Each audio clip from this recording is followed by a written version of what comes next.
Hey, it's Norm from Tested.com, and I'm here with Wes Fenlon, one of our feature writers. Now, Wes and I, earlier this year, visited Steve Stansui's Rancho Obi-Wan, and it was there that we heard about this crazy thing. It's called George Lucas Super Live Adventure, and it was this arena show like Cirque du Soleil, but it was only put on in Japan back in 1993. 20 years ago, and it encompassed all of George Lucas's works. It's got Willow, Tucker, A Man in His Dream, American Graffiti, Star Wars, Indiana Jones, all mixed up into this crazy show. And this incredible, long-lost relic of Lucasfilm and Star Wars history, Wes got in touch with the director and the production designer. There's a huge story on Tested.com right now, but we want to give you guys a little bit taste of what the George Lucas Super Live Adventure was all about. I'm Douglas Schmidt. I'm a theatrical set designer, and you're in my studio in San Francisco. We're talking about a production that I did back in the early 90s of an arena show for Kenneth Feld and Ringling Brothers called George Lucas Super Live Adventure, as translated from the Japanese. And the concept was to make a gigantic arena show based on the plot lines of his films and combine them all together into a big spectacular event. It was produced by the Japanese contingent that sponsored the thing in Japan, but Kenneth Feld, Ringling Brothers, put it together.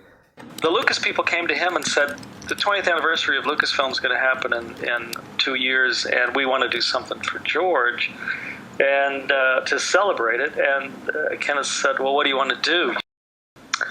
And they said, no. He said, why don't you do a show, an arena show? And they said, sure. So that's sort of how Kenneth got it. And then he brought me in. And he said, okay, we're going to go up there and visit. And the producers are going to be, the investors are all Japanese television companies.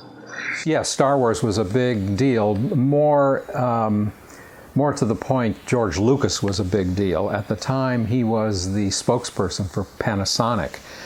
Something that we knew nothing of here in America, but he was a very popular, iconic figure.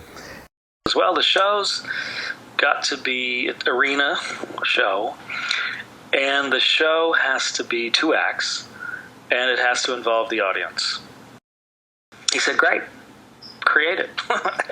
So that's what I did. I set out to figure out a way to come up with a plot line that would allow us to go through all the films. And the films we had were Willow, Tucker, the Indy trilogy, and American Graffiti, and Star Wars. And the device that the author, Robert Sganaway, used was to pick a kid out of the audience and with the who was in fact a performer, but it was to seem like it was a random choice.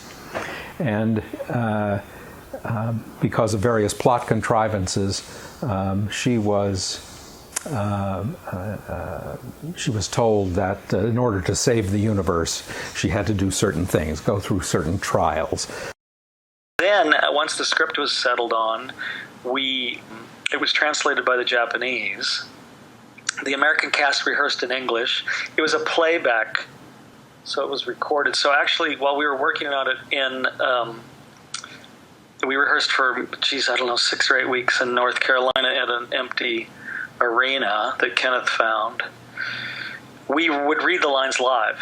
I had a few assistants who were around, and they'd read the dialogue, and the writer was there. And that way we could adjust the dialogue, so that way the script could evolve before we then recorded it in Japanese. The great thing was we got to use all the actors that actually were Indiana Jones and Han Solo and Darth Vader, and when the films were released in Japan. So the voices the Japanese audience heard were the voices they knew from the films. The show started out, and she gets chosen seemingly at random to hold this package, this bundle that Willow is carrying, and he enters from the back of the auditorium, coming running down the center aisle, this little person, and he picks her out. He says, "Here, take this and don't say a word." And then he runs up on stage, and he's confronted by the evil General Kale from the Willow movie, and goes up. Willow's frozen with fear, and the general comes on a horseback on this giant black Frisian, beautiful Frisian horse, Belgian horse, and climbs down, takes out his broadsword, and chops Willow in two, and he ends up with only a cloak. And ooh, it was a great effect. He gets back on his horse and rides off, and Willow's discovered out in the house. He goes over here and he runs and he grabs a girl, pulls her out, and brings her up on stage, and she's got a baby, and that's the baby that the evil queen and Willow wants. And then he brings her up on stage, and then suddenly they are visited by this spirit, this fairy that appeared in Willow, and she speaks to them and says, "We're looking for a hero to protect us from it. There's a dark force coming, and you've been chosen to find that hero. And take this wand," and magically this wand appears, "and use it on your journey, and it will help you." And Willow thanks her, and she goes away. And that's the setup. And as soon as Willow goes away and she's there with the wand, suddenly the scene changes, and there's Preston Tucker from Tucker saying, "Hey girl, hey," and he's being pursued by reporters, and he's about to present his car.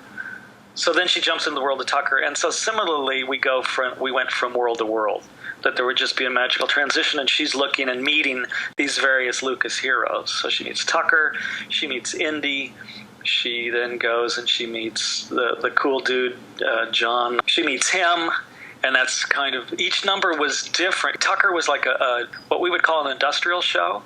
Tucker's presenting his new cars, and the Tuckerettes come out and dance. We had 20 tap dancers, and we did this huge number.